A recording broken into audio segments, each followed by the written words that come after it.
You know, I still can't find a release date for Pearl in the UK. Yeah, I know. It probably isn't going to get one. I have pestered their Instagram account, their Twitter account, their Facebook account. I have pestered the editors on Bloody Disgusting. I've pestered Ty West, and I cannot find a Pearl release date for the UK, whether it be video on demand or theatre. I can't find it anywhere. I can't even find a torrent for it. Have you pestered have you pestered A24? I haven't pestered A24. They're next on the list. A24. Yeah. They are next on the list. They're going to get a shorter film. It's going to be a shorter film than X. By quite a bit. No, actually, no, it's not. It's only short by about 4 minutes. I vividly remember our trailer breakdown for Pearl, and we went into that. I remember us being really hyped for that, and now suddenly we can't watch it. I know, it's really annoying. I don't know why they're not. Yeah, it's already out in the United States. Oh yeah, I know. It's already. It's not been a countrywide release. It's been a very limited release, but it's doing well. It's doing well. It just and then they announced Maxine, the third film. Did you not hear about the third film? No. Oh, right. I'll explain that in a minute. Welcome back to the Dreadcast, everyone. Hello. This is hello. Hello. This is episode 22. I'm still trying to find a release date. I am Tom, and this is he's T. this way. This is T. No, he's I have to flip it now because of the because of the thing because of the OBS streaming. Oh yes, of course. This is episode 22. We are finally back, and we are finally doing High West's X. It's called X, folks. It came out earlier on this year, and we never got around to doing it. We briefly talked about it in our first half of 2022 roundup, but we never got into it because I think you missed out on the chance to see it at the cinema. I did, yeah. I kept meaning to see it, but I think time and stuff got away from me, and I never got around to seeing it. I think there was one showing of it left, but I think by the time I'd gotten home from work, I was so tired. I was like, there's no point going to see it because I will just not catch anything. I think I got the last showing of seeing it, and there was maybe 4 of us in the theatre. It was lovely. I love those sort of showings. Yeah. So apparently, I'm still looking at Pearl, and apparently it's only been released in the cinemas, and they're not. Apparently, the studio hasn't even turned around and said we're not actually sure if we're going to release it on streaming services either. So to anyone that didn't understand what we were talking about, Pearl is the sequel that was secretly shot. Nope, prequel. Oh, sorry. The next film, but it's a prequel in his story of Pearl. It's a prequel, and it was secretly shot. It's literally right after, or at the same time as X was being shot.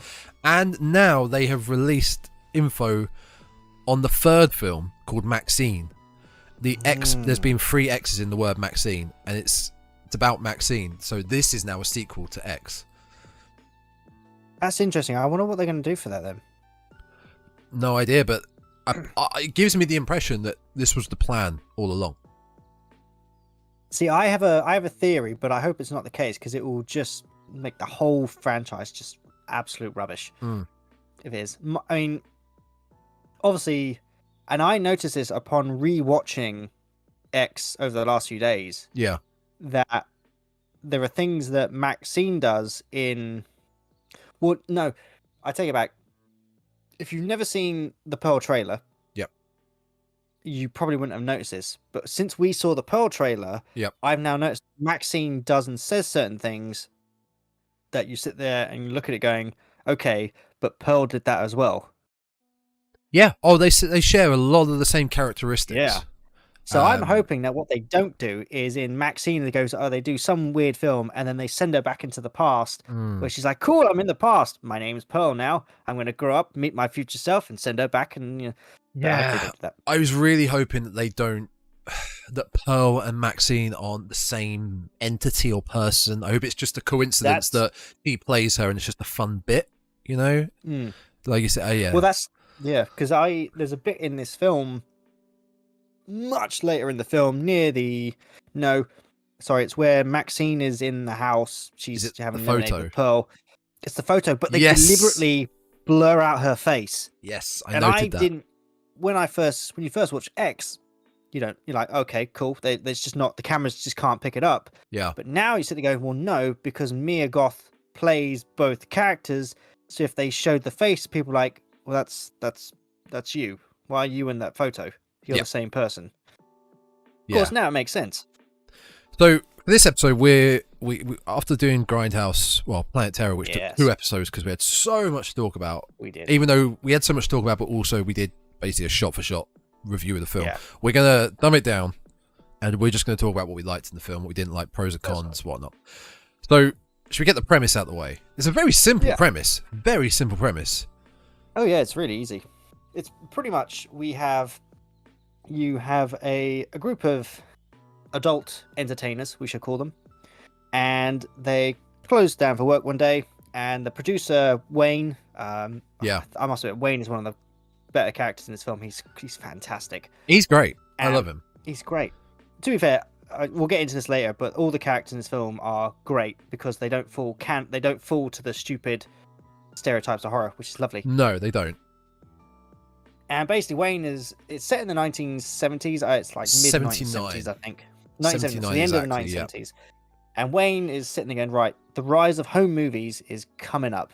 Mm. And so he gets together his crew of the best adult entertainers he can find and says, right, we're going to go make a home movie because this is what people want to see. So let's go do it. It's blooming. The adult video market is blooming, and we got to get on this. He wants straight in there. Yeah. So he gathers up, and now I will forget their names. So we've got Wayne, I've got them here. Producer, we got them. Yep. We have Maxine, his girlfriend. Yep. We have Winston. No, not Winston. No. Jackson, sorry. Jackson, well done. Jackson Hole. Jackson Hole. We have Church Mouse, because I can't remember her name, so I call her Church Mouse. Church Mouse, played by Jenna Ortega, a favourite of the Dreadcast. Yeah. Who plays in Wednesday. Yes, and Scream 2022. Yep. Her name is Lorraine. Lorraine, that was it. I'm going to call her Church Mouse because that's pretty much what my notes are. I loved his little bit of Church Mouse. It's great. I know. We have RJ, the camera guy. I can't remember the blonde lady's name. Ooh. RJ's also the director, and he's Lorraine's boyfriend, but he's the cameraman. And I can't remember what's the blonde lady called? So the blonde actress is Bobby Lynn. Bobby Lynn. That's basically, so her and Jackson are the main female and male actors of this adult film. So you've got the 3 couples. You've got Wayne and Maxine, Bobby Lynn and Jackson, and you have Lorraine and RJ. Yes. And so they all go to this farmhouse. Wayne calls up the guy, says, look, I'm looking to I don't know how he explained it to this dude. He was like, can we just borrow your farmhouse? They're like, yeah, all right. Of course, when he turns, I think it's implied that the husband knows what's going on, or he's not, because there's a bit where he says, my wife is nearby, please be discreet, which kind of gives off the impression that he's not, I don't think he's fully aware what they're doing, but at the same time, he's like, I don't care what you're up to, as long as my wife doesn't see it. They basically hire out a guest house on this rural farm, and the farm it's run by severely elderly couple, Howard and Pearl. And remember that name, because that's what we were talking about earlier, Pearl.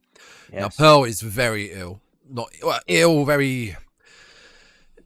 but I'd say ill. What would be the good word to describe? She's elderly. Not elderly, and as Howard described, she's not well. And when they get there, like you said, he kind of knows what's going on. He knows he feels something's up, because Wayne didn't inform him that other people would be there, especially with all their kit and whatnot. Yeah. So Howard's a bit like, okay, I'll let them keep doing what they're doing, but this wasn't part of the deal. Yeah, and it's very apparent because the first interaction between Wayne and the husband is the husband puts a shotgun in his face and says, "You're on my property, get off or I'll kill you." Yeah. Which immediately, this is within the first 10 minits. Yep. Immediately you're sitting there going, okay, is this the first death? But no, luckily not. The guy's like, no, I spoke to you, it's all cool. Did you see all the characters of Anne going, oh my god. It's kind of a pretext into what happens later on with the shotgun, because Howard mentions that the shotgun's never loaded. Yeah. And find out it is. Oh yeah, it very much is. Quite an interesting way. Well, not an interesting. I laughed in one of the shotgun deaths. I know. One of the shotgun deaths. I shouldn't have laughed, but I did. It was funny. I'll get to that. We'll get to the deaths. We'll get to that. Yeah. And so off they go. They start to make their film. You know, they go down, making their stuff, whatever they're doing, and eventually, we start to see that Pearl is going around, and she's not quite there, shall we say? Well, this is one of the things I wanted to talk about, because I'm not entirely sure what Pearl has. She's either, I don't think she's mentally well, she is a bit mentally unstable, but then is it she's just having a hard time letting go of her past to quite a drastic event? But anyway, either way, she watches what they're doing in the farmhouse. She sneaks in, she sees what they're doing, and this is when we kind of start to see that Pearl is craving affection in a way that she hasn't had in a long time. Yeah, I mean, the simple premise of the elderly couple in the film is literally that he's got a heart condition. He has got a heart condition, and she is craving love and attention.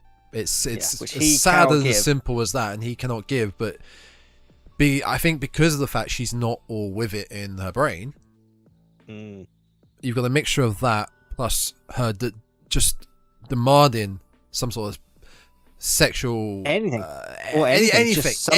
just sort of attention. Yeah, some love and affection with that. She just starts to lose it. Yep. And basically, well, there's a scene which we won't talk scene by scene like we said earlier, but there's a bit where all the characters are sitting down, you know, they're having a chat, they're having dinner, having drinks, and we find out that maybe a certain character in this film isn't quite on board, shall we say, with the whole thing that's going. Well, he is on board with it. He's just not on board with his missus doing it. And it's a very interesting take on how it's RJ, to be fair. RJ sits and goes, look, I'm all for this. This is great. We're going to make the best adult movie ever. I love this freedom, all this stuff. But when his missus goes, you know, I'll take part, he goes, nope, absolutely not. And he shuts it down. He then goes, you know what, screw it, I'm out of the film. Which is when, you know, Pearl then starts, you know, killing off certain people. Yeah, this film it's hard to describe how the plot of this film goes, because I'm like, there's so many bits that I want to talk about, but I want to get into them further. Well, you know, I mean, I got it. I simplified it. I feel it is a film of two halves. It's the film. I'll let you take over the explaining, because I think I'm going to run away with myself. The film is definitely a film of two halves. The first half is very, very much a homage to Texas Chainsaw Massacre, 1974. Yeah, oh yeah. The way it's shot, really you've got the gang in their van, especially some of the cinematography of the shots in the van. You've got the camera positioned at the front window, looking directly down the van, looking at the whole gang. Whatever they're talking about in the van, it's just very reminiscent of the gang in TCM 1974, before they pick up the hitchhiker and everything goes to shit. So I love that homage. And then I felt like the film gets into its second half rather than Act 1, Act 2, Act 3. It's just two halves. It gets into its second half when Pearl kills RJ, as in the first death. Because that's when you're like, okay, we're in a new film now. Okay, we were a bit weirded out by Pearl and Howard to begin with, but hang on, okay, she is just relentlessly murdered RJ with no emotion on her face. We thought it was just a sexual tension, her being depressed and miserable thing to begin with, but no, there's a lot more to this story, a lot deeper than we originally thought. And it kind of goes hand in hand with, if you sprinkle throughout the film, where did I note it down here? So we're in 79, but it's sprinkled throughout the film. There's a real prejudice against sexual expression throughout the film, and it's the preacher on every the same preacher on every TV, especially in the gas station that they stop at the beginning in Pearl's house, and it's the same preacher on this TV, and he's proper preaching like sex is bad. Yeah, cover yourself up. Proper like 1970s preacher. And the great thing that ties this preacher's show back into the film right at the end is that we find out that the preacher himself is Maxine's dad. I didn't catch that the first time around. Neither did I. And right at the end, we find out that his daughter, obviously, I don't know, ran away for a new life because she didn't like her evangelical lifestyle. Yeah. So there's a real prejudice against sexual expression, and then obviously we've got our gang trying to break free of that, trying to get into the booming adult entertainment market. And then you've got Pearl in the middle, she's sort of stuck. She can't get it, but also she really wants it, and she's just frustrated. She's just completely frustrated. Pearl is a very good character in this. It's hard to... I mean, I'm assuming that the Pearl film will explain more of the backstory, which it looks like it will do. Yeah, I agree. But Pearl is very much... Within her mind, she's definitely at war with herself. You know, she wants to... She's clearly... interested in what the youth are doing today. It's in her farmhouse. She's like, I'd love to do that. I can do that. Why can't I do that? But then at the same time, she's sitting there going, it's not fair. Yeah, it's not fair that I can't do this now because I'm my age. It's not. Why is it? It's not fair. I think that's the prevalent thing is a lot of the time, and it's a great line where I think it's Maxine. She says to Pearl, "Don't blame me for the life that you never had." Yeah. Yep. And it's a great throwback because there are bits throughout this film where I think it's Maxine. She keeps mentioning it's like, look, you can't cling to old beliefs. You have to find your own. If you want to do something, go and do it. And of course, for Pearl, who would have been young in, 90, it was after World War One, maybe? It was just after World War One. I remember we got the date when we watched the trailer. Yeah, so this would have been because we thought it was a bit like Wizard of Oz, so 1920, 1930s-ish. Yeah. Very old-fashioned. And in those days, it would have been, it's like you go to school, you get married, you have kids, you have family. Yeah, that's the structure. And you have the way to do things. Don't deviate. So for Pearl, she would have been stuck there. Yeah. And to see these kids nowadays, she would be looking at it going, well, why is it's not fair that they can do this? Why wasn't I allowed to do this? Yeah. Yeah. So there's this great war that goes on.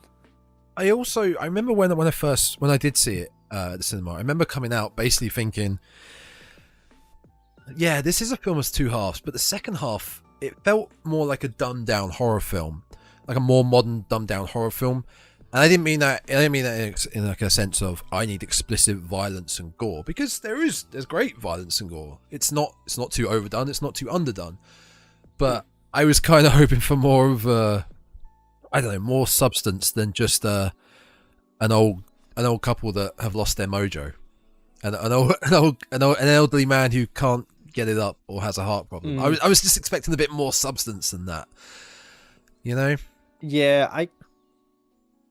I liked that it was, and again, I think the way that this is done is, I think Ty West, he's probably done this quite cleverly.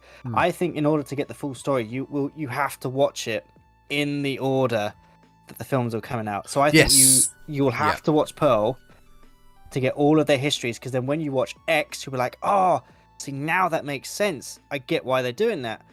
And then afterwards, like, oh, so that's what Maxine is doing because of this. Or, well, we don't know what Maxine is going to cover. But I reckon a lot of... I believe that the husband, Howard, is fully aware. He knows that Pearl wants, the affection and everything. But I reckon this isn't the first time that... it's obviously not the first time that people have come onto their barn, because when Church Mouse is in the cellar, she finds a dude who's chained up, and he's clearly been used for some of Pearl's other types of needs, shall we say. Yeah. And it clearly shows that the husband's like, well, you know what, I can't provide, this for my wife, but if some bloke comes onto my farmland, you know what, he can. Just, probably not in the consensual way, shall we say. And again, back to the film being shot as in like two halves. The first half is so much full of setup. It's full of setup with the shot of Wayne walking up to the porch. When they get to the house, it's the same shot at the actually, we should have mentioned right at the beginning of the film. The scene is of the sheriff and the police arriving at this farmhouse where there's been a massacre. Yes. Then we cut to the film, so that's showing what's about to happen. But it's the same shot as when Wayne walks up to the porch, and it's the same angle where there would be an axe and there would be a body. And you're like, okay, there's nothing there now. We know something's going to happen. You've also got the crocodile, so that's the setup. You've also got the when they go to shoot at the scene in the barn with the cows. Yep. So there's a setup there. You've also, there was one more. What was? The shotgun. I mentioned with the shotgun where he mentions it's not. So you've got a lot of setup in the first half of the film, and when the second half of the film kicks in with Earl just kicking off her rampage of killings, it all starts to pay off. Then we get the crazy crocodile death. We get the shotgun death. We'll get all the payoffs. And like when you mentioned with Church Mouse, Lorraine, she's in the basement. She basically goes looking for RJ, who we alluded to gets killed by Pearl. And by doing so, she gets locked in the basement by Howard. And in the basement, there's never anything good in the basement in the horror film. There's never anything good. No. We find... This kind of bothered me, though, because there wasn't much to it. She finds a male corpse just hung up, hands tied in the air. I think the only bit of information you get about him is when Jackson goes to the fridge in the guest house. He grabs a carton of milk, and you briefly see a little missing picture and two portraits of a male face. I think that's probably him, but that's probably other than that, you don't get much context as to this guy in this male body in the basement. Other than what you said, they've clearly done this before. They don't like these people coming onto their land. He thinks maybe because he can't give it to Pearl, these men are trying to seduce her, which they're not. She's in theory trying to seduce them, as we see with RJ. Yeah. They're just a bitter old couple. It's great that you mentioned the setups, because I noticed upon the second watching that when there's moments where Pearl is interacting with certain characters and it flicks to scenes from the film they're shooting, and in a very sneaky way they allude to what is coming next for Pearl. My brain is terrible for remembering these things, but there's a great moment where I think it's Bobby Lynn. They're doing a shot in the film, and she says a certain thing, and then you're like, well, hang on, that's what's happening. Is that what's about to happen next? And then when they go back to we'll do film in real life for the characters, real life. That then happens in real life. And it's a great way that the adult film is like, oh, by the way, this is about what's happened next. But so try and see if you catch it. And I only noticed that on the second watch through that they did this with the lemonade. Oh, the lemonade scene was fantastic. Yes. Because it's this awkward... Pearl, Maxine is in the main house with Pearl sitting down at this table, and it's just like, okay, this is super awkward. I don't know what to do. And then when it goes back to the film, she's like, oh, it's so hot. Have some lemonade. That's great lemonade. Thank you. And Maxine's like, oh, I suppose I'll drink your lemonade. She takes a sip, and you can see it's just horrible. So it's like, okay, downs it in one. It's like, cool, right, well, I'm going to go. And it's just, I just loved the fact that it was the two scenes where, okay, one's having nice lemonade, and one is sitting there looking across the table going, I should not have entered this house. Okay. Also, the beauty of that scene, kind of what you were mentioning, is that at the same time, they were shooting down in the guest house. Yeah. Jackson and Bobby. And they were having... The scene that they were shooting was a lemonade scene. Yeah. So they were shooting that while Maxine was up there having Pearl, but the film itself, what we're watching, was edited so that they're both happening at the same time. That was great. I like that. And One thing I noticed that there's a lot of really good film scene transitions in this film. It's not so much a fade from scene to scene or a straight cut. I love the simplicity of it was a right screen wipe. Mm. You know, it's something different. I would have loved a star wipe. That would have been great. I liked, I had the scene changes I thought were interesting. It was, it's where it's Maxine's in the lake. That scene is just incredible. I love that bit. The bird's eye view of her swimming in the lake. Oh, it's fantastic. It's absolutely when it fantastic. cuts between the shot transition cuts between the farmhouse back and forth. Yeah. And I sat there watching, and that is something they used to do back in the 70s. Yeah. They would flick back and forward, and it reminded me of the Jerry Anderson Captain Scarlet thing. TV show, where they, in order to do certain scene changes, they would flick back and forward between the shots. Yeah. And you get that dum dum dum dum. And I was like, that reminds me of Captain Scarlet. That's cool. I didn't know they did that then. I mean, I picked up on that transition as well, where it's like half a second. And it's about 4 different edits. Yeah. So I can't remember the scene before Maxine in the pool. It could be say in the guest house. So it would go guest house Maxine, guest house Maxine, and then it would stay on her. But they're very quick transitions. It's just different to a fade out or a straight cut. I love it. Yeah, because Maxine went for a walk because I believe they were filming something. They were filming something. Bobby Lynn and Jackson. So she was obviously she went out to explore. Yeah, which it's a lovely. The cinematography of that was just lovely. Oh, it's beautiful. All you get is there's no music, no nothing. No, and it's just Maxine. She's walking through the tree. It looks like it's a gorgeous place. Wherever I'm getting a bit choked up. It's such a beautiful shot. She's just walking through the trees, having a cigarette, and you can tell that she's just having a lovely time. Just embracing the nature. Speaking of the nature, I had no idea when I was just looking up this film this morning. I had no idea this was shot in New Zealand. Wait, what? This whole film was shot in New Zealand. Damn, so New Zealand looks a lot like Texas. Middle Earth, basically. Yeah. They shot this in Middle Earth. Yeah, I mean, Texas is just flat land with grass everywhere and the odd tree. Well, fair play. All right. Well, okay. Yeah. But yeah, I love that. See, I put literally it's a 70s. It's just a 70s film with the wide shots, the panning across the lake. Those little It reminded. Have you ever seen the film Excalibur? No. Oh, it's a great film about Excalibur. But they use the female, like the ethereal female vocals to just always be under the surface. And I love that when they shot across the lake, that wide scene of the lake. Yes. I had them. I knew you'd pick up on that. I knew you'd pick up on that shot. It's the lake. It's the little pier that she walks onto, and the camera like the camera is on the other side of the lake. It zooms back, but it's a wide shot of her. That was such a shot you'd get in an 80s slasher, camp slasher film. Yes, exactly. Isn't it? It was a brilliant shot.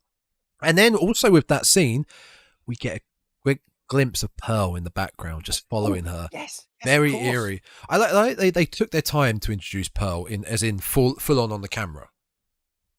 You got the eerie shot of her in the window. You got the eerie shot of her by the door. It was a lot of far away shots of her before we really got to see her up close to the camera. We'll probably reference it to the Texas Chainsaw Massacre film a lot because it is a homage to that. It's a bit of a love letter to it. It's more of a homage than the Texas Chainsaw Massacre was this year to it. Yeah. I've completely forgotten what I was going to say. It's gone. Never mind. I'll come back to it. I can't remember what it was.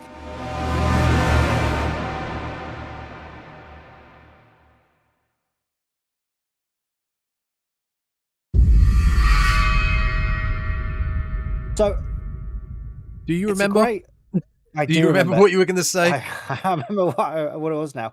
It's the film. What I like the connection between TCM 1974 and X. Yeah, is how for the first, the film is about an hour and 46. It's a good length. It's a good length. Yeah.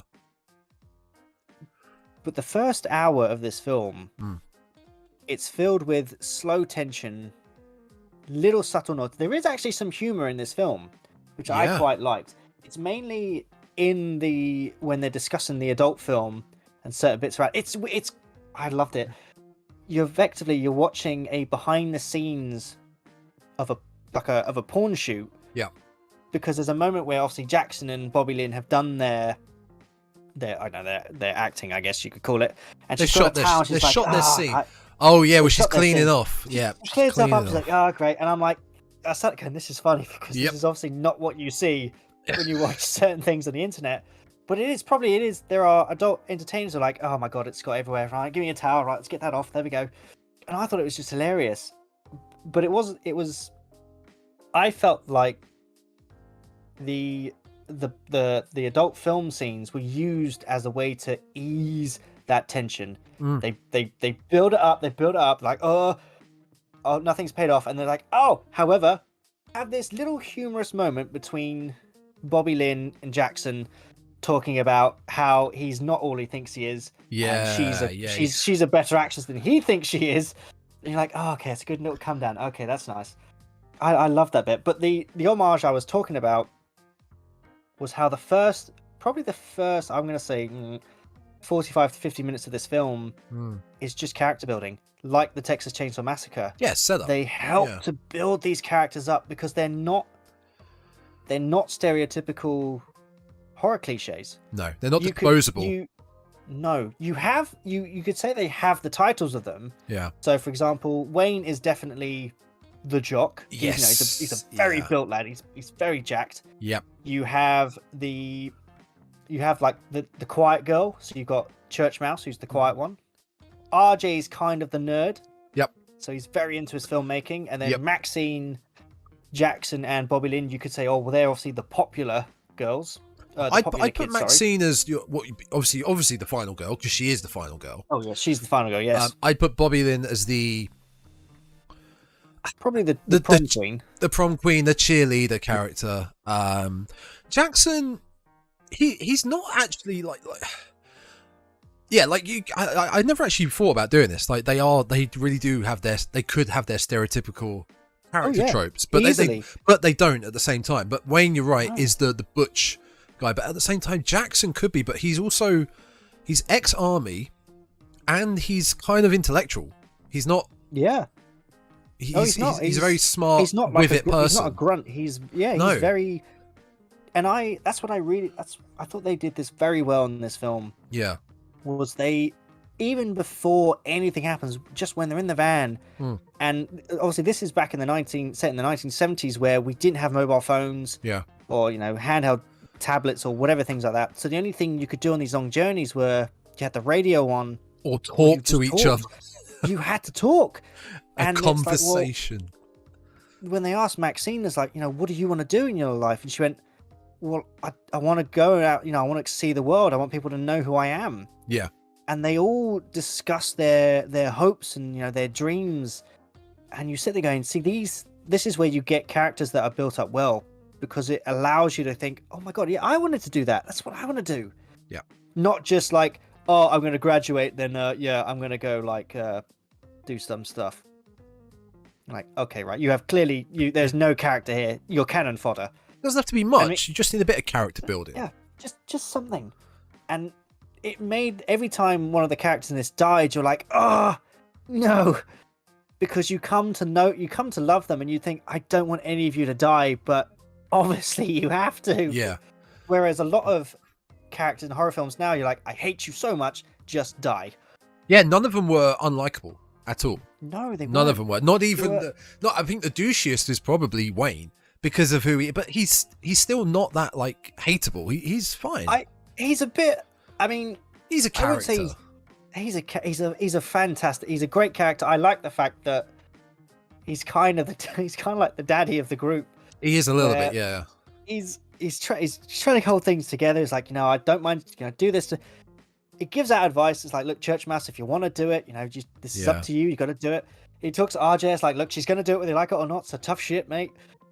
And there's a moment where Church Mouse comes up and goes, look, he's going missing, and you can just see him standing there, and in his Y front's going, oh, for God's sake, fine. He doesn't want to do it, but at the same time, he cares about his crew. Yeah, he does. Right, his mindset is more in the business, though. He's very much once they finish a certain shoot. I don't think what the shoot exactly is part of their film, but once he finishes it, he's so excited. He asks RJ to like, here, grab my dick. You can feel how excited I am. He's so in it for the business and the money side of it, but still shows he still shows his human side to them.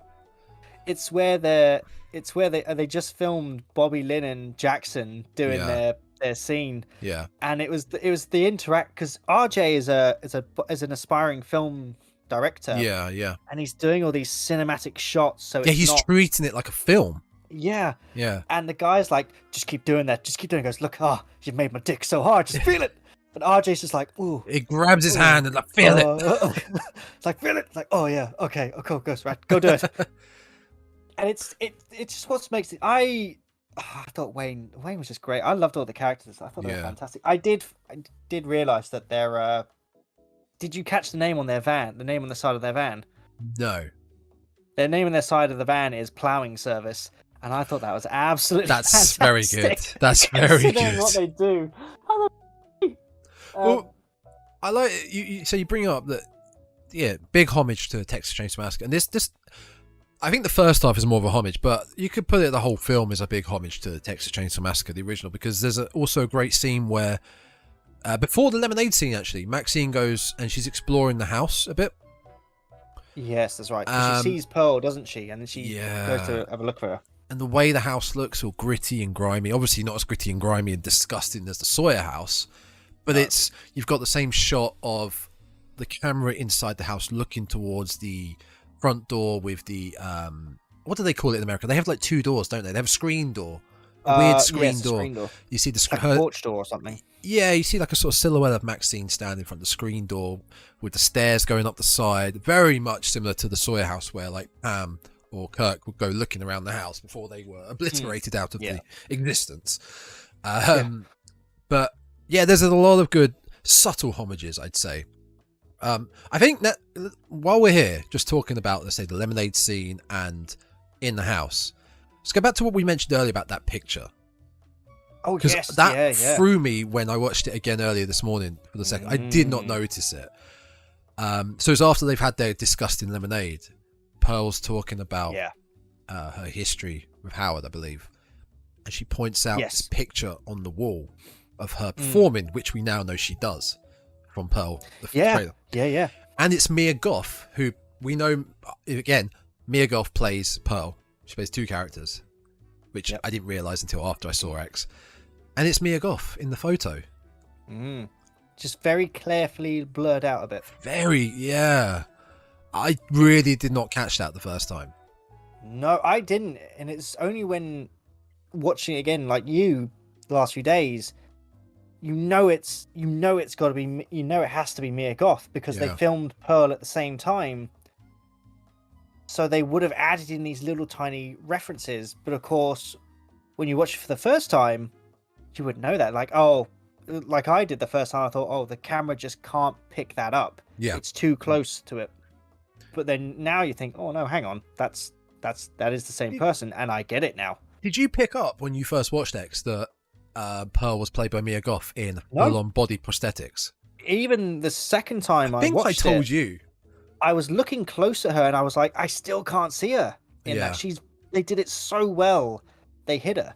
Yeah, it's an incredible prosthetic job. You can kind of hear it though. Again, a lot of this you get on second watching of any film. You can kind of hear it in Pearl's voice. It's got Mia Goth's southern tone. Yeah, it's a bit softer, obviously, because she's playing an older character, soft, but it is, you can hear that slight twang, Now, what I noticed as well is when we're talking about the kind of what's the word? is it like the tone of the film, like a tone of the film. Yeah. Obviously, we've got the two stories. You got the group making the adult film, and then you got Pearl and Howard. With their stuff. The one thing I thought they touched upon, they only touched upon it twice, I think, but it was very well done. Was the very awkward interaction between Jackson and the husband Howard when they first met. It is just charged with like subtle hints of racism. Because Jackson mentions about how he was in Nam. He served 2 terms. He's served in Nam 2 terms, and he goes, "I've had enough farmers that have tried to kill me." Yeah. And you could just see Howard looking at him, and you think, okay, Howard has obviously seen Jackson and goes, he's in his mind, he's thinking, fuck no. Yeah. I don't want this person on my farm. What on earth is he doing here? Yeah. And it's not overdrawn. You have Jackson sitting there going, I served my country. I served in a war. I've had people trying to kill me. Trust me, it ain't gonna happen again. Yeah. And I think that was his little way of saying, don't fuck with me. I know what you're trying to do. Which I thought made it really... It's really clever how then later on in the film, Jackson's death is caused by the husband. Yeah. Yeah. And I know that they would have chosen that. They did that deliberately. Yeah. To kind of conclude the little racist undertone that they had there, where I think Howard's at this point in time, Howard is trying to find Pearl because she's missing. So he's obviously thinking, shit, Pearl's going around probably killing these people, and I have to find her and stop her, whilst keeping everyone. I think at this point in time, he's locked up Church Mouse, hasn't he? So Pearl starts to go, shall we say, quote unquote, missing, which is where I think the second part of the film begins. When she kills RJ. So after she kills RJ, does she go to see Howard and then... No, I think she just moves... No, she moves onto the barn to kill, because that's when Wayne and... So RJ goes missing. Church Mouse wakes up, tries to find him. Church Mouse and Wayne, they both go out looking for him. Wayne goes to the barn, and that's where he gets killed by Pearl. So after that, Pearl is on her own, and that is what leads Howard to looking for her. Yes, that's it. So we can talk about the deaths. Let's talk, because all the deaths are quite different. They are, actually, and I would say that RJ's is probably the most violent. Oh, it's really gruesome. And the thing is, it shows just how different these characters are. That is a big helicopter. I can hear a Chinook overhead. And RJ at this point in time, is the reason you could effectively say the reason why this all kicks off is because of the conversation that happens just before, where they're all sitting around having a chat. So they all group, come together for dinner. Yeah. The group, and Church Mouse is looking at Maxine because obviously she's just watched Maxine and Jackson film some stuff together, and of course to her, she wears the little cross. To her, it's like, well, why? How can you do that? You're clearly with him. Yeah. But how are you happy for them to do this? And he goes into this explanation. It's about, it doesn't matter. Well, Maxine says, I love Wayne, but I can still have sex with Jackson because it's just business. She's trying to express it's how it's her job to have sex on camera. Exactly. It's not about not being in love with him, and not. It's just a job. And there's that little cool interaction between Wayne and Jackson. It's like she's allowed to screw him as long as the camera's on. He's like, yep. As long as we're making money off it. Yeah, and they go into this great little speeches about the liberation that probably started in the 60s, and has obviously kept on going since then. So most of this group are like, it doesn't matter. I think Bobby Lynn says, I don't care if you're gay, straight, lesbian, any of these things. He goes, it doesn't matter, because if that's who you are, that's fine. Sex is disco, man. That's what she says. Yeah, it's disco.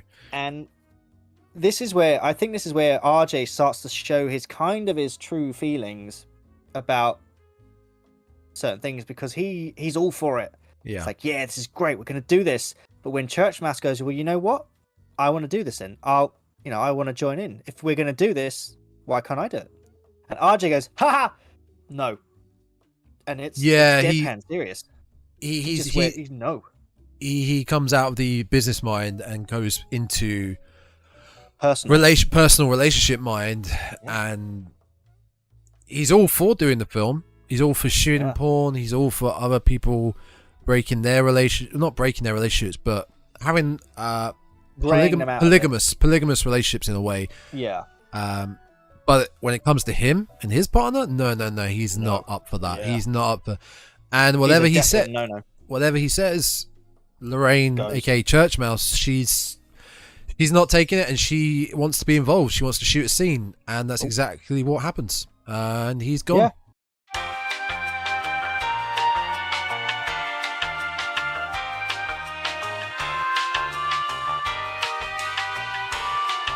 There we go. The microphone's back. Technical difficulty sorted. It's because I've moved my leg and I nudged something. The helicopter came into his room. It did, yes. It moved everything around. How dare it? Sorry. So Lorraine, Church Mouse, she ends up doing the scene with Jackson, and RJ loses it. Has a cold shower, and basically says, "Peace out, everyone. I'm off." I did like the fact that Wayne and RJ, again, Wayne shows his daddy of the group thing. He says, "Right, we're going to go outside. Something is going to be said that it's going to ruin the relationship completely." And he takes RJ outside. He's like, "Look, she's a young woman. She's going to do it. If she wants to do it, just let her do it. Otherwise, it's going to get awkward." And RJ sits there and he goes, "Yeah, but she's not like the other women in there. She's not like them." And you can just see Wayne going, "Like what? Yeah. Like what exactly? How do you want to describe them, RJ? Yeah. Huh? Describe my missus to me." And you can see that RJ in his mind has gone, "I want to call them. I want to call them." He wants to call them a derogatory term. A derogatory term. Yeah, I didn't want to say that. I don't want to say that. He basically wants to call them, derogatory women of the night, shall we say? But of course, then Wayne like, "Well, if that's how you truly feel, you shouldn't be in this business." Yeah, because it needs to be all your mind in with it, or you need to be all in or all out, basically. Yeah, and RJ's like, "Oh yeah, all right," and he does. He Wayne hands him the camera and as if to say, "Just film the scene. That's all it is." Yeah, it's a scene in a film. Talk about it afterwards. Just get the film done and move on. Yeah. I mean, neither of us have ever been through that experience, but I can kind of sympathise with RJ. But at the same time, he knew what he was up for. He knew what he was involved with, the business itself. This had to have been a possibility. Oh yeah. So he had to be all in. It couldn't be all out. He couldn't be in the middle. No. He had to be all in no matter what. Because he may have come out with the idea of, "Oh, I want to be involved in this." Then how would his partner feel? Yeah, exactly. And if he then, it's a good point actually. If it had been the other way around, he goes, "Well, I've been watching Maxine and Bobby Lynn do this. I'll tell you what, I'm gonna go do some scenes with them as well." And if she gone, "Well, no," then he goes, "Well, I'm allowed to." And again, it would have been the back and forward. Yeah. Exactly. Which then, leads to RJ's death. The first death, and it's brutal. It's brutal. It is. It starts off quite not sweet's the right word. It shows that RJ is very caring because all Pearl does is she just hugs him, and you can see she's just sort of that hugging, and he's kind of like, "Okay, I don't know what's going on here. All right, okay." It's like, "Should we just get you inside?" It's like, no. Am I right in saying the thing that leads Pearl to being outside is that after she spent time with Maxine, we then get a scene with her up in her very creepy room that's filled with dolls, and I bet you love that. And she's doing her hair, she's doing her makeup, she puts on a new dress, and she tries to be get close with Howard, and he pushes her away, doesn't give it to her. Because of his heart, and I think that's what leads her to going to then leaving to going on this weird spree.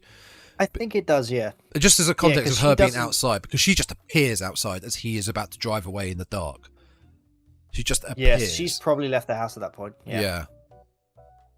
RJ's death. He's not. He doesn't find Pearl attractive because I think she tries to kiss his neck. And she tries to kiss his neck, and she sort of he very nicely goes, "Oh, sorry." Yeah, what he are you backs doing? away. He backs away. And he's like, "Oh no!" It's like, "No, you can't do that." It's like, let's go find your husband. And she's just like, Yeah, just goes right into the neck, and it's so out of the blue. You're like, "Oh, okay." It is out of the blue unless you look carefully, which I did the second time because I knew it was coming. One hand is behind her back, but you don't really notice that in the first viewing. So she's obviously holding something. Yeah, and she stabs him in the neck, and of course he stumbles to the ground. And she kind of just straddles him and just looks at him while he's bleeding out. It's very motionless in her face. There's nothing going on, and then she takes the knife out and she basically just carves his neck to pieces. Yeah, again and again. And I did like it reminded me of, again, like the 1970s effects and Planet Terror, the episode we did, where the blood splatters on the headlights, and the red like mist just wafts over the scene as she's just there hacking him to pieces. That was very clever because it wasn't on the camera. It went onto the lights, which then gave the red tint, which you might have had on the camera itself throughout because this was pitch black at night. The only lights out there are maybe on the porch, I think, aren't very bright, but the main lights were coming from the van. So as soon as they've got the red filter of blood, everything is red, which you might have on the camera. And she starts to dance. She starts to just move around a bit eerily. It's such a bizarre character. Now know, of course, is the throwback to her past where she was a dancer. Yeah. It's now this is probably about what was the time? This is about an hour in, so there's only about 46 minutes left. Yeah. And the second half of the film also reminded me of films like Texas Chainsaw Massacre and Friday the 13th, where you get the long build-ups. So and that Friday the 13th was a very short film, being honest. But then it was like, okay, we've built up everything, we've teased who the killer might be, and then all of a sudden it was like, death. Rapid succession, they all start dying. And I really like that little nod to the other sort of slashers at the time, which was like, right, we've got about half an hour. Yeah. Let's wrap it up. Quickly, wrap it up. Kill them all. Let's wrap this shit up, yeah. And they do. We have RJ that dies. And then immediately after RJ dies, we cut back to Wayne, who's now in the barn, because he's had to go out in his Y fronts later. Tidy whities. He's tidy whities. He's still explaining to RJ about the relationship keys. It's, there's 2 keys to a relationship. Yeah, he thinks RJ's in the barn. Yeah, it's like, let your wife do what she wants. Number 2, you'll be happy. Yeah. it's fantastic. But it's... now, this film, there are 2 incidents in this film where they build up the tension, which I thought was just incredible. Yeah. This was the first one where the camera, it pans down to that piece of wood with the nail in it. I took a note on that piece of wood with a nail in it because it was gross. You just see Wayne walk forward. I'm like, there's a nail there. I'm like, oh, he's gonna get his foot in it, and it's just. What's beautiful about that shot is that they didn't cut. They only cut after his foot was in the nail. So it was the same shot of him walking towards it and foot going into the nail. Very well done. Very well done. Can I just say one thing? I did note down, which I remember. Just quickly back to RJ.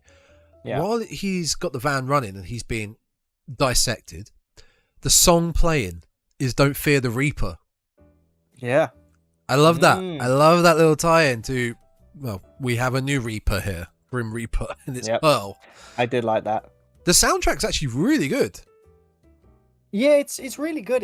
There's not many songs in this because there is a most of when everything is happening. It's kept to a what's the word? There's not much background effects. It's a lot of natural sounds like the crickets and the bird song and the water and the wind. It's very as natural as they can get it.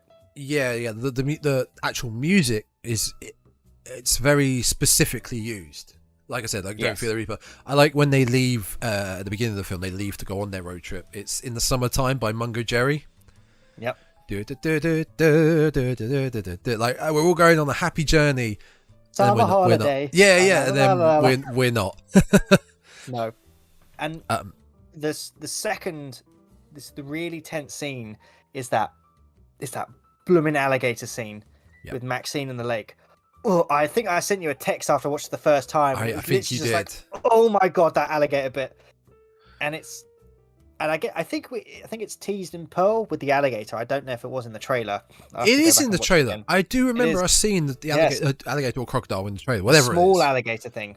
Yeah. And Maxine, she goes skinny dipping in the lake, and it's wonderful shots.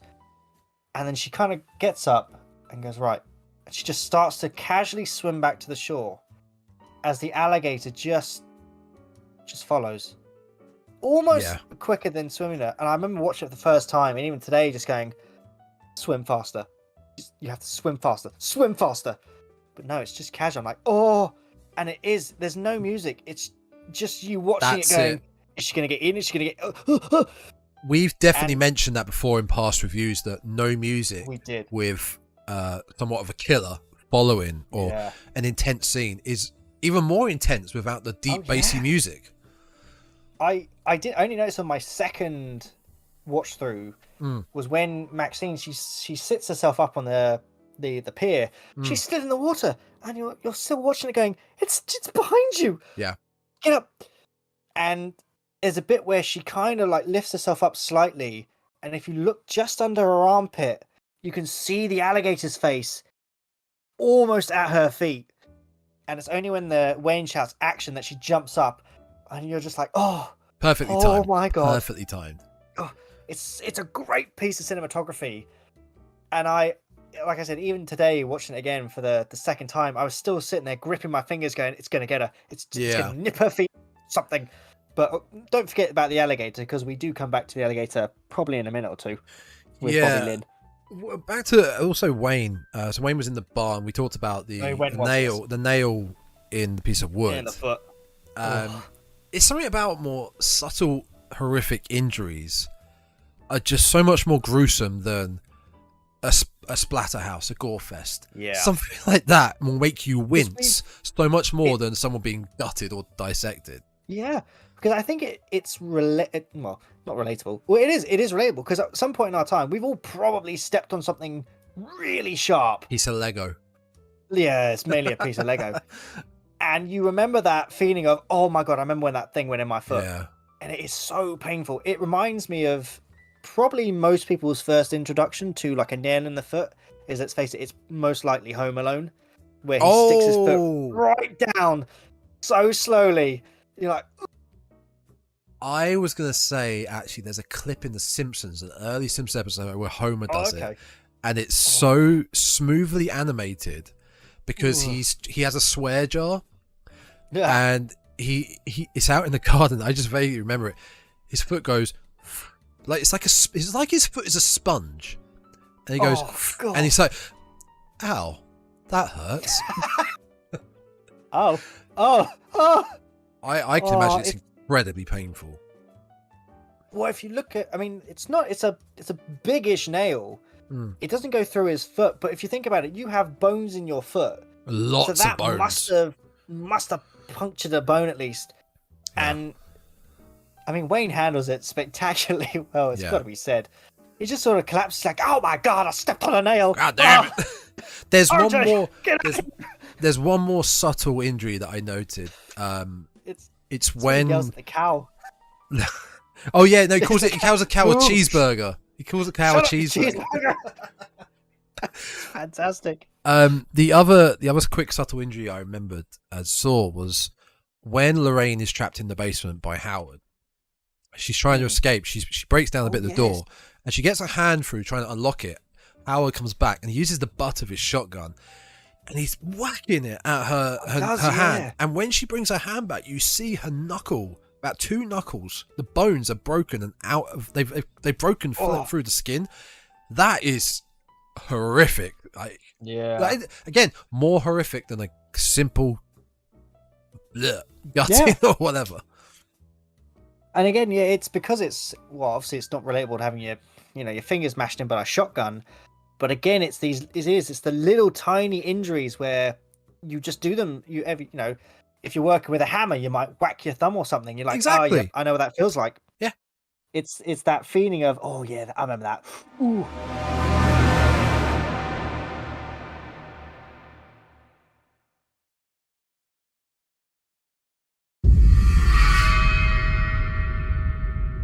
So we were talking a bit about, we were going back and forth with deaths, but RJ's death, yes. Pretty intense. It's pretty intense. Is it as bad as a nail in the foot, though? I mean,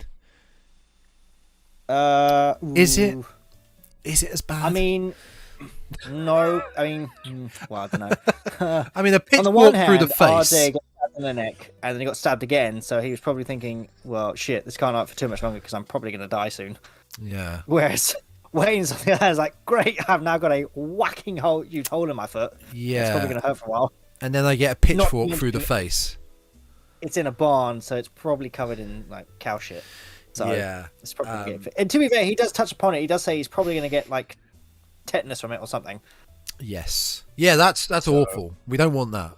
Nobody wants that. And then yeah, he takes a pitchfork to his eyeballs. Well, that will stop with the tetanus. It would, yes. Because he'd be dead. I really like. I thought it was quite funny. After he'd obviously been dispatched by Pearl. Oh, is that when she comes in with the pitchfork? She just comes in, it's like, yeah, he's dead. But she just slowly walks in. Oh. Yeah. It's like, I'm not sure if he's dead. Leans on it a bit. Yeah, he's dead. Yeah. She sort of slowly walks in, like an older lady would, like very frail. It's like she was poking a chicken with a thermometer to check it was a very subtle poke with the pitchfork. But it's a very subtle setup though. So she's following the double tap rule. There's a rule in slashers: if you want to make sure they're dead, you double tap them. It's you shoot them once, they're down, and then you shoot them twice, once in the head, again in the chest to make sure they're dead. Yeah. So she's obviously stab Wayne through the eyeballs, but of course to her she's thinking, could he still be alive? So she goes in, digs the pitchfork in his wherever she stabs him, and is like, right, okay, he's dead. Which of course is something that Howard doesn't do later in the film with Church Mouse. You're right, and she also, I guess, in theory, does it many times with RJ, so she's making sure RJ's dead. She makes sure that RJ's dead. With Bobby Lynn, there's no question she's dead. Well, I guess a double tap being she's pushed her into the lake. That could have been the one, yeah. And then the crocodile does the finishing off. Yep. That's I suppose she double taps in there. Yeah. There's nothing really to talk about with Bobby Lynn's death. Bobby Lynn leaves the house, finds Pearl down at the lake, and is trying to comfort her. And then just gets pushed into the lake, basically. Well, no, she gets offended first. Oh yes, well, she gets offended. Pearl basically calls her a bit of a skank.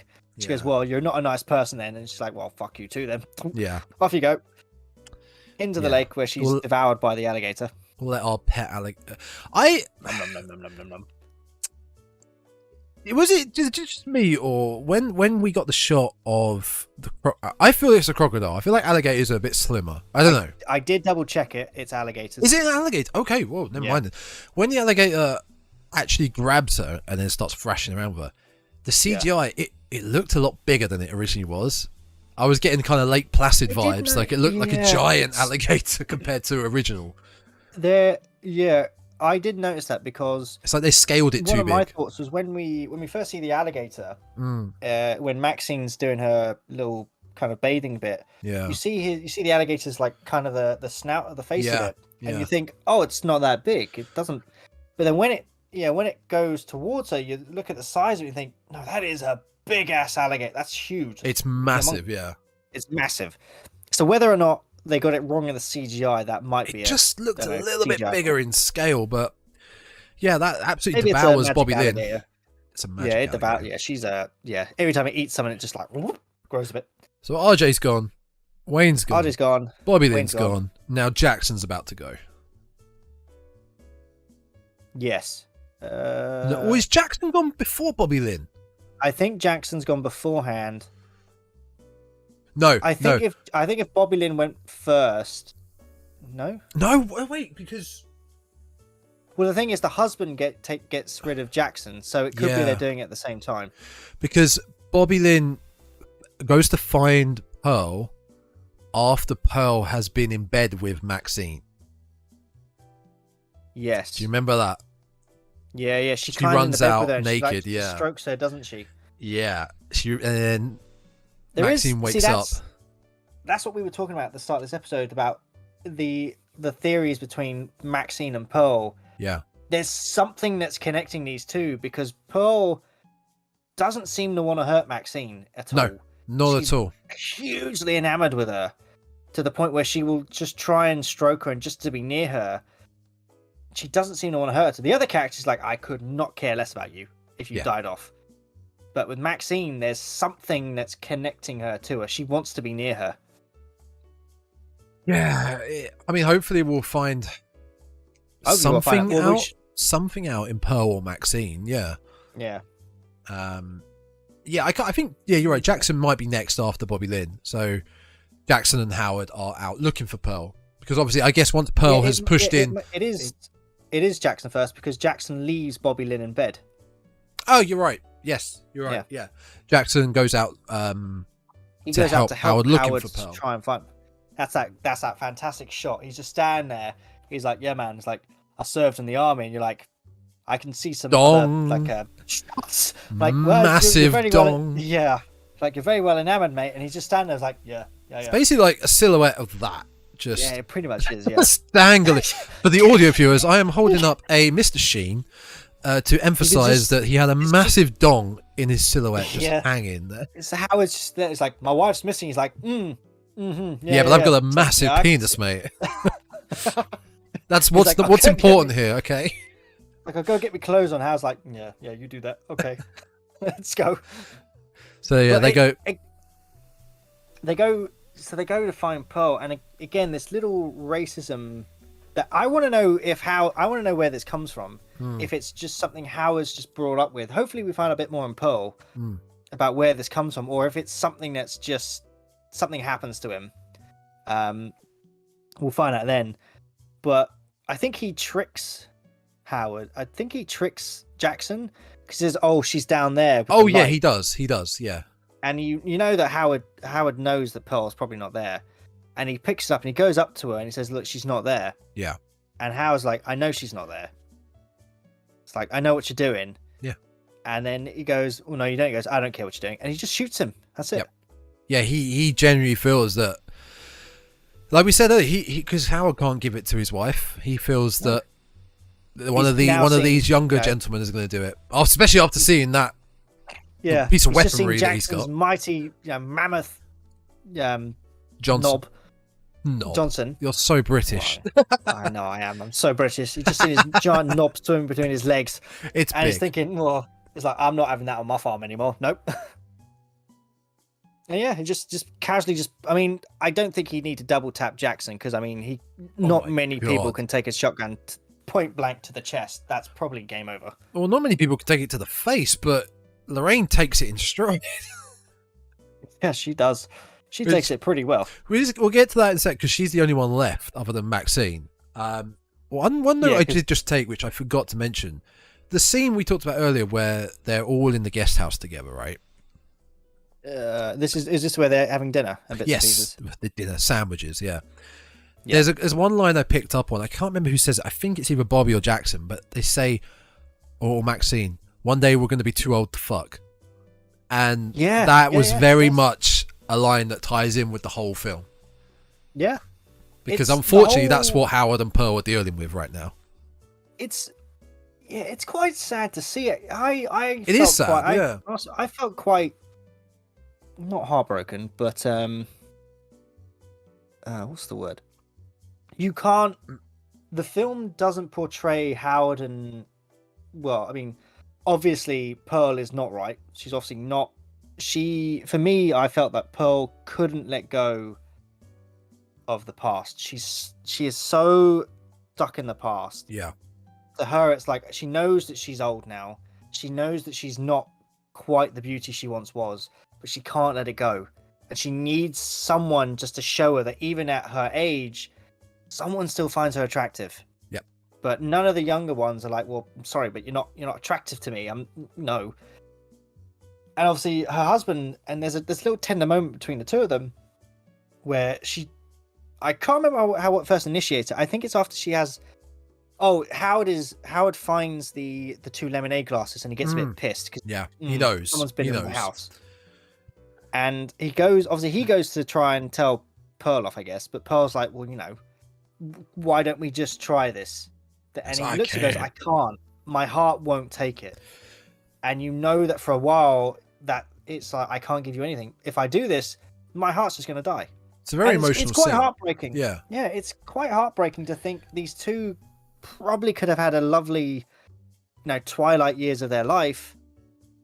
But yeah, and to be fair, it's like Maxine says, it's old age. Eventually, you probably will get to a point where you're like, I just can't take this. Yeah, I can't do it. I'm sorry. That's the station is closed or whatever. Yeah, they kind of play with the audience's emotions in certain scenes of this film, which is weird for a horror film. You'd never normally get that with horror films. I like that the two killers in this film. It's not. I mean, most of the slashes of those times, like with Friday the 13th, or actually mainly Friday the 13th. Let's face it. The big aim for that was the whole franchise was built upon the young counselors weren't doing what they should have done, was expected of them to have done, and instead chose to go off and have some fun, and something bad happened. And in a lot of horror films, that's the trope. Load of young kids shouldn't be doing something. They should be doing something they're expected of. They don't, and they get killed. Yeah. Whereas in this one, Pearl couldn't care less if they're banging each other. She couldn't care less. Not at all. All she wants is for someone to show her a bit of love, and she'll probably be happy. Yeah. And I thought it was a really cool kind of twist on the whole sex and horror films, which is you've just got this, this old lady who just wants a bit of tenderness but can't get it, and clearly has some mental deficiency somewhere. I never caught up on that, actually, that trope. That is one of the major tropes of, I guess, horror. You have sex, you die. Yeah. It was such an old, I guess, in the 80s slasher trope. And now this film is about sex. It's about them making an adult movie. I never really thought about that. Interesting. That's why I thought this film was really great, because it changed it. It turned on its head. I mean, you're watching, and even when you find out the premise of the film, you're like, oh, well, it's people, they're going to make a dirty film. It's not actually that much in the film. It's more about the characters behind the film, why they're doing it. It's like, look, we're doing this as a stepping stone. It's like Maxine said, I don't want to do this forever. I want to get in whilst we're young, make the money, get my name out there, become famous, live a good life, and I'm done. Yeah. And all the other characters are like, yeah, that's what we want. We just want to make money whilst we're young. So when we're old, we can just sit back and go, I've done my life. I've had fun. I'm happy. Yeah. Which it sounds like Pearl, well, obviously we'll find it in the Pearl film, but it feels like when we first going to get introduced to Pearl, that's what she's aiming for. But I think there's something that we haven't seen yet that stops her doing it. Because there's a gap between when she's elderly Pearl and where we last see her in the trailer. There's about 50 odd years where something happens. Yeah. Something happens that takes her off that path. Well, I mean, even what we saw in the Pearl trailer, there's something not right with her. There's something not right with her at all. No. So that's why I'd be interested to see what happens in Maxine, because now I'm thinking, okay, is Pearl still out there, or are they trying to connect the characters up, or what is going on? Pearl is very much not out there still, as we see at the end of the film. What happens with Pearl? Yeah. I'll get to it in a minute, because we've got one more death, which I love. I laughed at. I shouldn't have laughed at, but it was funny. It was when Maxine... Lorraine. Yeah. It's when Maxine gets to the house, and Lorraine is screaming and hollering, and she lets Lorraine out of the basement. Lorraine is pissed with Maxine. Wasn't really sure why overly to begin with, why she was so angry with Maxine. I think it's because it looks like Lorraine blames Maxine. Probably for what happened. Lorraine doesn't see it. Yeah, probably. I mean, she doesn't know that RJ's dead though. That's the thing. No, Maxine finds RJ, but Lorraine doesn't. But so maybe she blames Lorraine for dragging her into all of that stuff. Yeah, probably. Yeah, I mean, probably should take notes on it. But what we're here to talk about is the funny death. She runs out of the house, and as she's running, it's fantastic. She gets blasted in the face by the shotgun, which wasn't meant to be loaded, which we found out with Jackson. And she gets blasted, and she gets flown into the air, but it's in the face because you see when Pearl and Howard are bringing her body back into the house, half her face is just mashed up, but she's not quite dead. No, she's not. She's still kind of there's a bit of life in her face still. There is that cool moment though when Howard and Pearl I really want to know it's amazing how they filmed this. Because the shot for that bit in particular, you have Howard and Pearl talking down the end, and you have Mia Goth like in front of so the camera's probably here, hallway's there, Mia's here. So you're like, so you were filming there, but you've also had to then film there. Superimposed it on. Talking. It's great fun, but there's a little moment between Howard and after Howard shoots Lorraine, he hears this, I told her to stay in the goddamn cellar. Oh god. It's like, well, obviously she did. It's like, yeah, I know that. It just starts dragging in, like, oh, she's really heavy. Oh, yeah, but then there's the thing with the cellar, like we mentioned earlier about how there's this guy down there.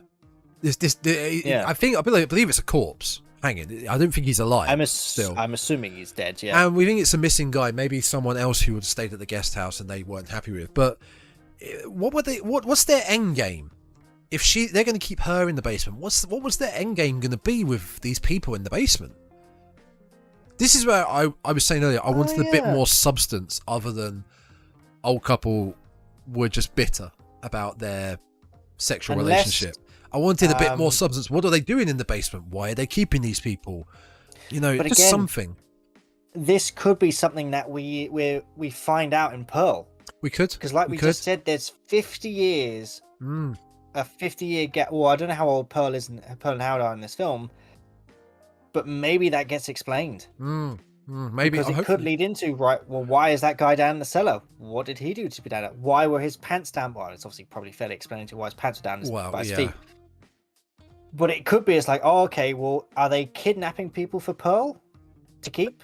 Then that doesn't make sense, because then why would Howard then be killing off the guys that he's kind of jealous of? Well, he might kill off the guys because he might be thinking, well, hang on. Well, no, it would make sense he would kill off Jackson and Wayne. Because if you were going to overpower him, they would be the two best to do so. Yeah. Especially Wayne, because Wayne is a giant, body. Wayne is built He's the big guy. Jackson's an ex-army ranger. Yeah. So he has skills. RJ's not so much of a threat because he probably didn't view him as a threat. But gets it the worst. Yeah. Lorraine, Pearl, again, she has that fascination with Maxine. So maybe her husband thinks, maybe Pearl prefers both, perhaps. We don't know. So that could be why he's like, right, well, if I capture Church Mouse, keep her in the basement, she can keep my wife entertained. Yeah, I'm sure she'll go along with it. Probably not. The dude chained up probably didn't. I don't know. Hopefully we find out in Pearl. That'd be quite nice. Ortega has a great scream. Oh, she does. She has a great horror scream, as we saw in Scream as well. I'm looking forward to seeing her in Wednesday. I think she'll be fantastic. She'll be a great Wednesday, and Scream 6 next year as well. Yeah. Whether that's any good, though, we'll have to wait and see. We were pleasantly surprised with Scream 5. We were. Scream 5 did very well. So back to Howard. Howard has a heart attack. He does, because he doesn't do the double tap. He doesn't do... Well, how can he when it's a double barrel shotgun and he's popped off 2 barrels? Oh, he has, yeah. Unless he just gets the butt again and just crushes her face again. It's the fact... It is. It's a little weird... I mean, I think it's probably her death, like a death twitch. You just see her face go... Yeah, it's horrible. It's horrible. It does surprise him. He just kind of goes... hits the wall. And it's like, oh, he's dead. Oh yeah, that's it. I just remembered as well one more tiny setup, because at this point Maxine has a pistol. Now this pistol was in the van, which Wayne talks about earlier when he's talking about the shotgun with Howard, how it's not loaded. He's like, I've always got one in my van as well, don't you worry. So she's grabbed that, and she's in the house with Pearl, aiming the gun right at her face, and it's not loaded. It's not loaded. No. This is also the little bit where they kind of start to hint more towards the connection.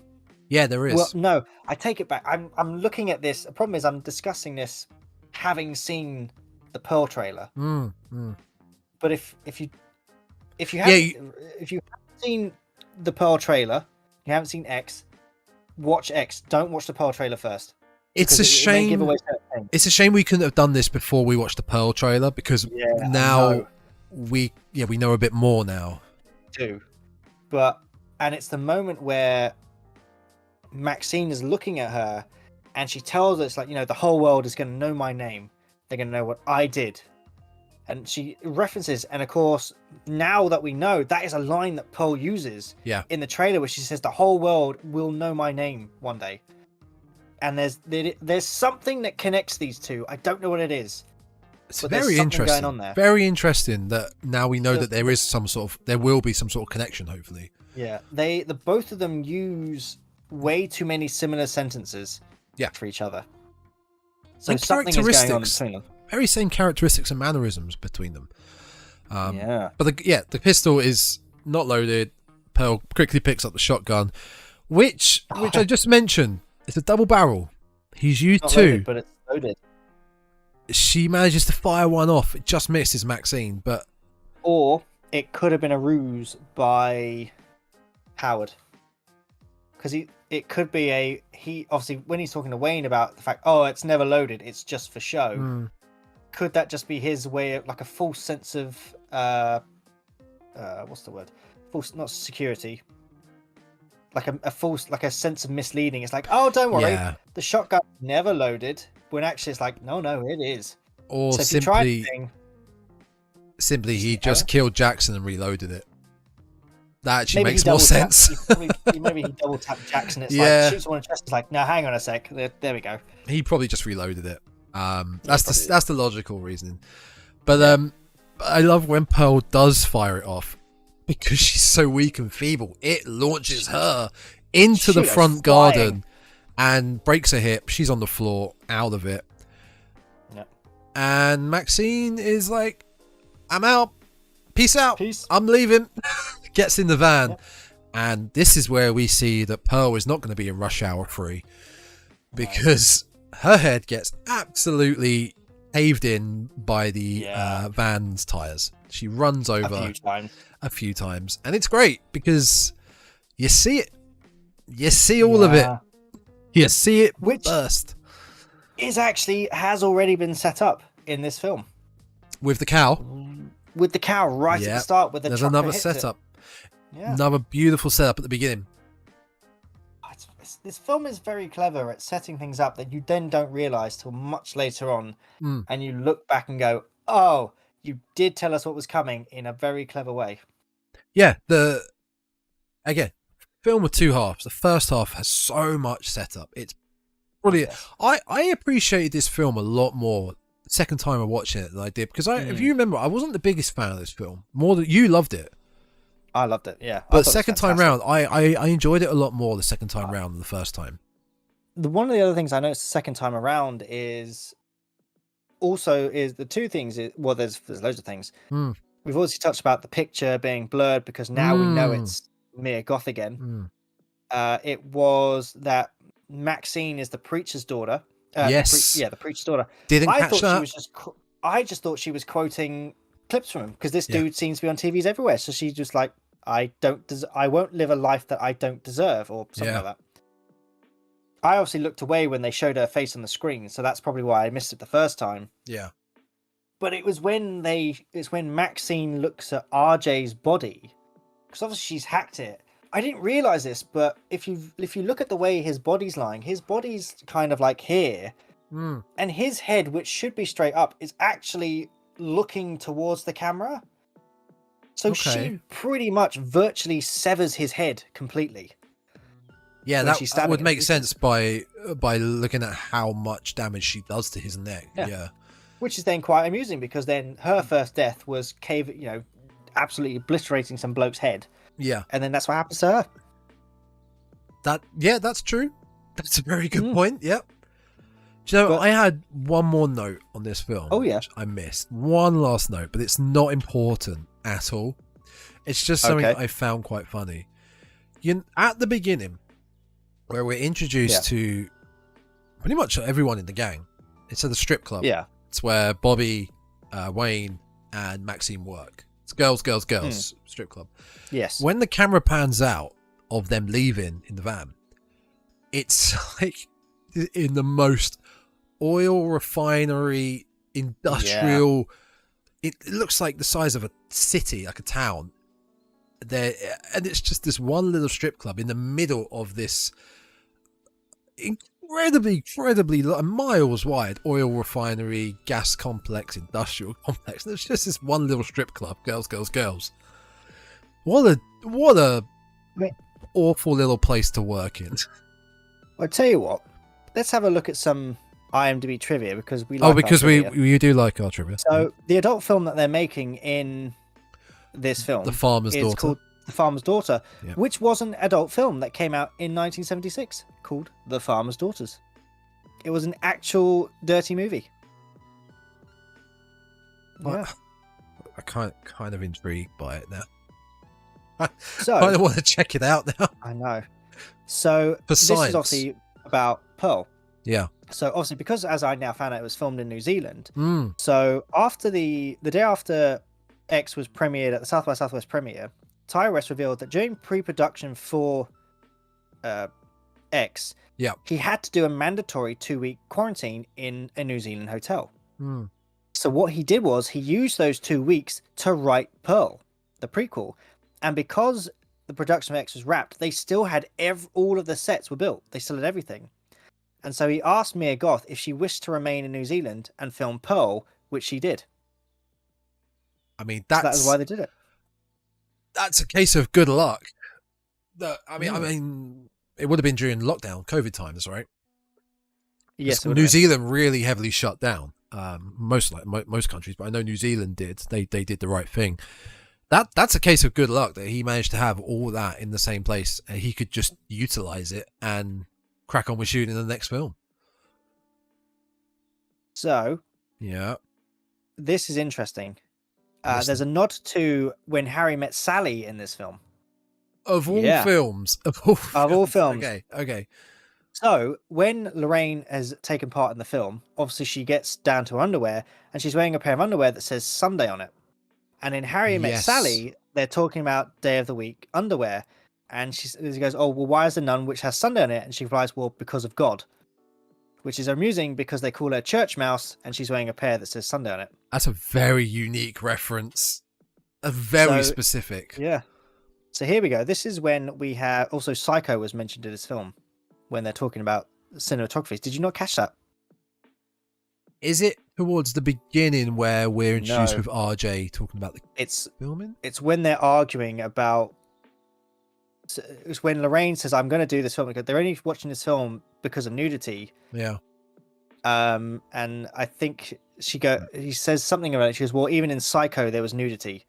And he starts going about how Psycho was a horror film and it's different, etc., etc. Yeah. But so several of the characters' deaths are foreshadowed in various ways. So Bobby Lynn exits the strip club, above which is the giant alligator. You did mention that, right? Yeah, which is the blonde lady. So that shadowed her. Wayne in conversation tells RJs that people's eyes will pop out of their skulls. Which references okay, I remember that. And then, of course, Jackson mentioned several times he's threatened with farmers with guns. Yes, and of course, he's killed by a farmer with a gun. Yeah, nailed all the setups with this film. Really did. Not even just deaths, but just setups in general with this film. Really nailed it. Oh, go on, you got a good one. Come on, end the trivia on a big good one. Come on. So, a common stereotype of horror films holds that sexually active characters are the first to die, and that survivors, final girls, are almost always virgins. Here, the opposite is true. The two characters who are never seen having sex die. Wayne and RJ. Yeah. They die first. The characters that are delving in sexual acts die last. Yeah, you're right. Apart from Maxine. Oh. That's really cool. That's great. I don't think there's any other trivia. Well, I'm glad we finally got around to doing this, because this had been lingering on our list for so long. It would be nice to do Pearl next, but I think that's going to take a while before we can actually get a copy or see it. I think what we'll do is hopefully they release Pearl in the UK. I mean, they have to. I don't know why there's no worldwide release date. It's a bit... I'm hoping they're just letting it go in the US for a little bit. Maybe it's just an exclusive. It's fair enough. If they don't release it worldwide, though, it's very weird. Especially because why they would do that. I saw the budget is the same. Both X and Pearl cost $1 million to make, which isn't that much.